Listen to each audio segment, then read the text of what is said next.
Chicago, and this is a voice crying in the wilderness.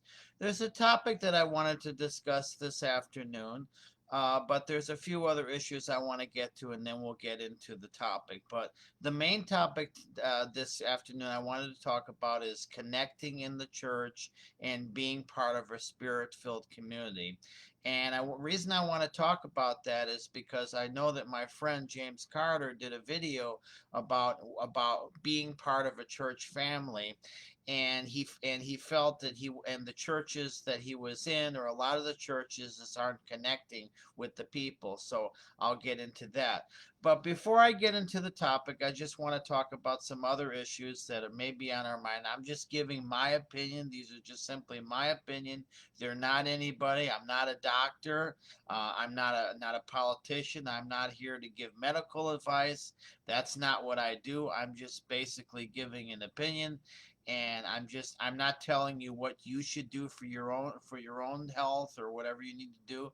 But I want to talk about the vaccine mandate, and I want to talk about vaccines, and I want to talk about this Omicron virus. Be the first to say that I'm not in denial that this virus does not exist. I believe it is a real virus. I believe there's a lot of people in our government that are overreacting on this thing and are making it more than what it actually is. And I believe the media and everybody else out there is doing everything they can to keep us fearful, and instead of instead of finding solutions. Now, for me, I'm all about solutions. I want this thing to end as much as we can, and I'm all for solutions, and I'm all ears. If there's a way to end this pandemic, I'm all in. However, as far as the vaccine mandate is concerned, and I understand that there are two sides to the mandate. I know the Supreme Court is going to be making a decision about whether employees with more than 100 employees should be required to test their employees weekly. And I know it's a very sensitive topic, and I think it's very important for all of us to be safe in the workplace. And I'm in full agreement with that. I don't think that we should have to be around sick people.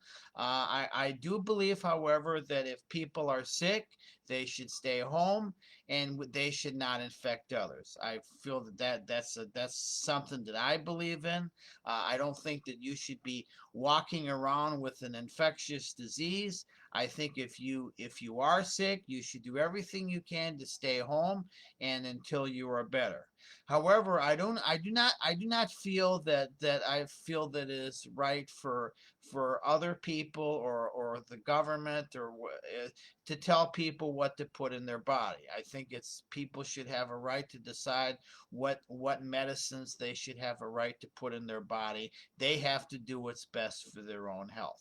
Now, as I said once before, if I'm all for the testing part of it, but I mean, I'm all for keeping people safe. I'm just not sure that whether forcing people to do something is going to make this thing go away. As far as the virus is concerned, I mean, I don't know. I mean, I'm not anti-vax. I'm all for people who want to get vaccinated. I'm all for medicines to treat the virus, but this may be something that we may just have to learn to live with. And I don't know. I mean, I'd like to see this thing go away, but it may or may not go away. But I will say it is probably very important for people to be prepared. I think it's about very important for people to know what the safety precautions are. I think people have to be very careful on the medicines they take. They need to make sure that they read the labels, and those are things that I'm kind of concerned about. And I'm also concerned about the vaccines, and I'm also concerned about the risk factors about other people. I'm concerned about the virus as well. And I think that people should have a right to decide what is best for their own health. But however, I understand the other side about keeping people safe.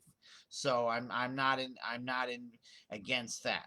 However, I think that should be an individual decision, and I think if you're sick, then you should possibly stay home. So that's kind of what I want to say on that. So whatever the Supreme Court rules, I think it is best that we comply, and I think it is that we try to at least comply with the mandate. I don't believe in defying the federal government. I believe that everyone, if I do have respect for this for state law. I have respect for federal law, and I think that's kind of what I believe in. I believe everybody has the right to protest. Everybody has the right to disagree. But in the end, if we are required to do something, I think that the best thing we can do is our best to try to at least comply. And so on to what I wanted to get on. However, I want to make sure that my friend James Carter, who lives in Fort Wayne, Indiana, he's trying to start. I want to get this out there so that he's actually trying to start a teen center for abused youth, for people who are abused and for people who are neglected. And I think that he would appreciate your support, and I think he's probably mentioned it once before, and I believe it's called the Remnant Teen Center, and I'm going to get the website up here right now. It's called it's remnantfw.com. So what I would suggest you do is just look for the Remnant Teen Center. You can probably get a link on here on the A Voice Crying in the Wilderness, or you can contact my friend James Carter. So he has a website. I would appreciate if you would give him your support.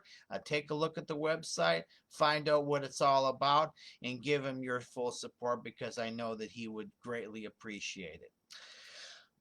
Back to what I was going to talk about. A few weeks ago, my friend James Carter did a video called "If You're Part of a Church Fan." If you're it was talking about a church family, he was talking about disconnection in church, and some of the stuff, some of his story, what he was talking about, I certainly can relate to some of what he was saying. And I totally understand that. And there are a lot of churches that are like that, and I've experienced that. Sometimes where I am, it's not perfect either, but sometimes you got to be thankful for what you have. But I want to just to try to give you a little perspective about a sermon that I heard today at the church, and I know that this is something that I want you to listen to, and it's something that I heard one of the pastors today at the church that I go to on Sunday, and he was talking about this too. So the question is if you're not making friends in church, I mean, are you feeling disconnected? Have you been somewhere for a while, or do you feel that you're not making friends? I mean, I'll say I've experienced that. I mean, I hear what you're saying. I understand, but I'm gonna just let Dave Frederick of the Vineyard Church of DuPage, and he's going to kind of give you some perspective. And we'll listen to some of this, and then I'll give you my opinion. And after we hear this, here we go. And when we put that in there, that's actually a phrase from 1 Peter 4:8, where Peter says, above all else, he's talking about how to live as a Christian, how to do this life. He says, above all else, love each other deeply. And I find that as soon as I mention that, that's often a trap. Because what happens a lot of times, we hear that and we immediately begin to think, well, am I loved deeply? Have I been welcomed? Am I accepted? Do I have people pursuing me and caring about me and all that? And which is understandable, but I want to suggest to you, as you think about that, that's actually the wrong question to ask. The question is switching the direction. Am I loving deeply? Am I initiating? Am I pursuing? Am I praying? Am I caring? Am I reaching out? Am I doing that part? Because in my experience, I don't know, almost everybody I know, if they really press into that question, would say, well, not as much as I want. I've never been loved as much as I want, right? I want more all the time. It doesn't matter how good it is, I want more. I know you're different, but that's the wrong question. So being in a body where we have a value on loving each other deeply, I want you to understand there's a process that's involved with that. It means taking the time to get to know people, taking the time to develop relationships, taking the initiative to connect or go out or do things. And it means understanding the process of building a friendship, right? You understand, I can't make friends for anybody, right? All we can do as a church is actually create opportunities. So often that process of loving each other deeply starts with loving each other shallowly. It starts with just showing up, right? Showing up at a service, showing up at a small group, showing up at an event, showing up when someone is moving and they need help moving, and you just say, well, I'm busy, but hey, I'll show up and I'll help. I'm not Mr. America, but I can move a few boxes. Or showing up when there's an invitation to a meal train and someone needs meals because they just had a baby, they're sick or whatever, and just making the meal and showing up. In the process of showing up, what happens is often you engage in a little bit of small talk. Hi, how are you? Hey, what's going on? And maybe somewhere in there, someone slips and says, oh, yeah, it's been fine. I've been kind of a little concerned about my mom. She's struggling about, oh, really? Well, tell me more. What's happening? And maybe you say a quick prayer for them or just say, oh, man, I'm sorry. Let me know how it goes. And then next time you see them a week or two later, you say, hey, how's your mom? Oh, yeah. Hey, she's a lot better. Thanks for asking. I appreciate that. And a relationship starts. And it starts with what I call loving shallowly, right? That's not dramatic. It's not, you're not best friends for life at that point. But that's how it starts.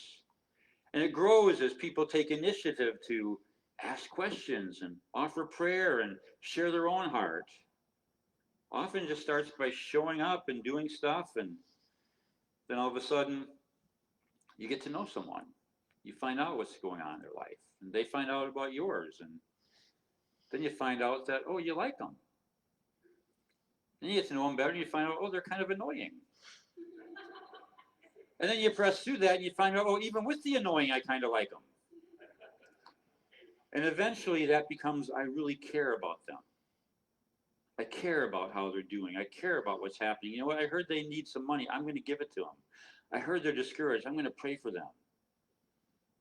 That's how it happens. It doesn't happen immediately overnight. But that's how relationships get built. You said you love shallow before you love deeply. Because deep connections take time. But you know, I was raised, some of you know this, in a non-Christian, non-religious Catholic home, which meant we went to church on Sunday. We timed it so we could get there at, a couple minutes after it started, and we left 5 minutes before it ended so we didn't get stuck in the parking lot. Right? And I mean, there was some strategic thinking going on here and some really, it's good planning. Like, okay, where should we park? Oh, if we park here, we get up. But it was a meeting that we went to, and which quickly stopped, when I was still a child. We said, because it was pointless. But with no sense of community, no sense of relational connection, going to church is just going to a meeting. And I just want to tell you, that's not the kind of church that I want to be part of. And it's not what God wants here for us.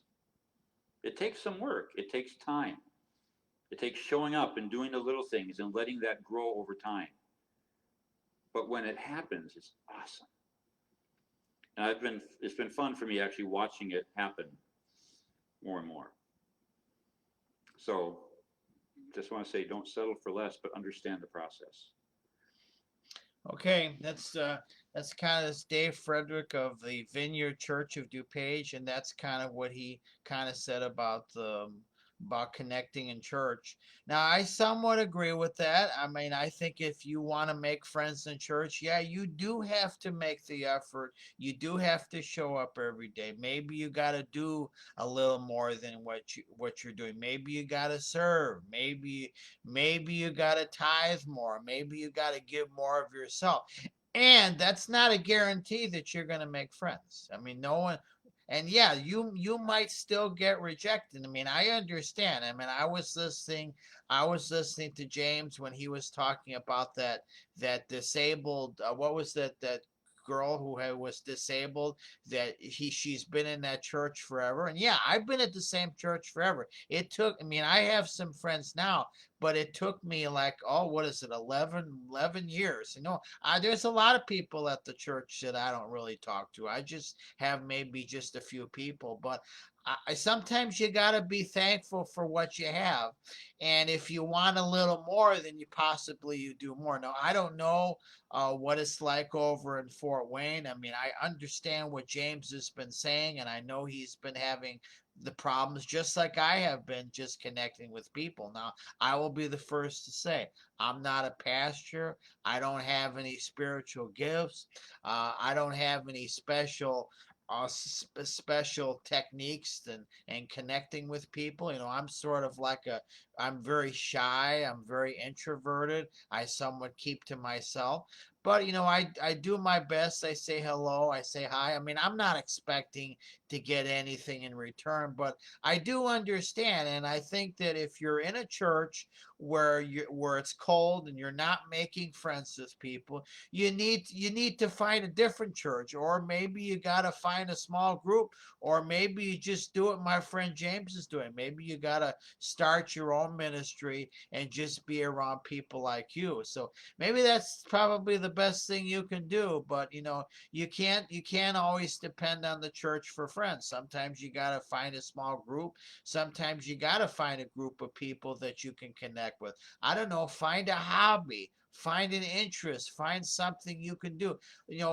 Maybe find a person that's just like you, that's maybe going through the same struggles you're going through, and try to connect with them. That's probably the best thing you can do.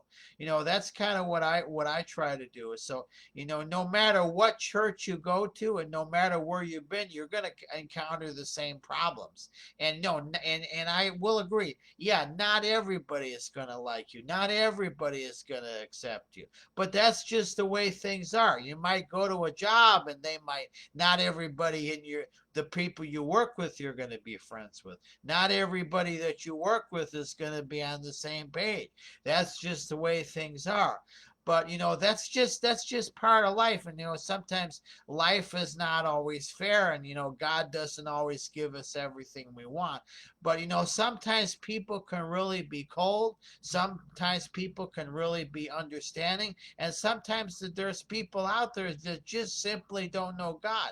It's not just that way in the church. It's just that way in life. And it just happens that way. Everybody's that way. There are churches you go to, and they don't want to, if you look a certain way, they don't want to deal with you. If you don't have any money, they don't want to, if you smell, or whatever. I mean, that's just the way. I don't know. I don't I mean, I hope that, I know James is going to a different church. I know he's going to the Zanesville Brethren Church. I hope he's making some connections over there. It seems, I've seen some of the services. It seems like a very interesting church. Zanesville is actually I think it's about 25 minutes south of Fort Wayne. And for those who are interested where Fort Wayne is, actually Fort Wayne it's a little over. It's probably about an hour and a half northeast, in the northeast corner of the state, north of so it's about an hour and a half northeast of Minneapolis, and it's in the northeast corner of the state in Allen County. So it's a small little town. So I don't know what Fort Wayne is like. I mean, I don't know I know that it's a very small town, but it's very unfortunate if if there are churches out there in Fort Wayne that are not connecting with him, or not doing anything. My suggestion is, find yourself a different church if you can, or try to start your own ministry. But I think the main goal is, in order for you to get anywhere, you're going to have to connect with people. And I know it is very challenging. It's kind of challenging for me. I'm not the best public speaker out there, but I do my best. And that's all we can do. You live your life, you go to church, you do what you got to do. So that's kind of all I wanted to kind of add today. So I just wanted to wish my friend James Carter out there. I hope his back is continuing to get better. I just think that we should pray for his ministry. I'm praying for his ministry as well. I hope he actually is successful and gets that teen center built. And regardless of whether people reject him, I think it is very important. Just, don't change for anybody else. Just continue being yourself. Don't try to change for other people. If other people don't like you, so what? Just be yourself. That's kind of what I always try to do. And that's the best way to make friends, and that's the best way to connect with people. Don't try to be something you're not. Don't try to be something for other people. Just be yourself. Be who you are. Be honest. Be passionate about what you believe, and eventually you'll meet the right people, and hopefully the right people you'll be surrounded with, and hopefully whether it's in a church or whether it's in a small group, whatever you do, what if you want to, I mean, I don't know, whatever it takes to be part of a spirit-filled community. And probably the best way is, I think it's very important for the churches to be more open to the people they're not looking at, and they need to be more involved with their members, and they need to check up on the people that they're not looking at. And I know there's a lot of work that needs to be done, and I still agree with my friend James that there's more things that the church needs to do. And for the churches that are trying to do it and the churches that are doing it, it's very good. But for the ones that are not reaching out to the people, that are not going out into the neighborhoods where the people are lost and the people are hurting. There's a lot of underprivileged neighborhoods that are already in Fort Wayne. We've got them here in Chicago. We got them at all parts of the country. And there's a lot of people that we need to reach, and we're not reaching them. So all I can say is, my suggestion is just be yourself, and hopefully you'll connect with the right people. So this is Steve from A Voice Crying in the Wilderness from suburban Chicago, and I just want to wish everybody a happy 2022, and I just want to hopefully pray that there'll be good things in this new year. So once again, this is Steve from Voice Crying in the Wilderness, and I will speak to you again soon. Bye-bye.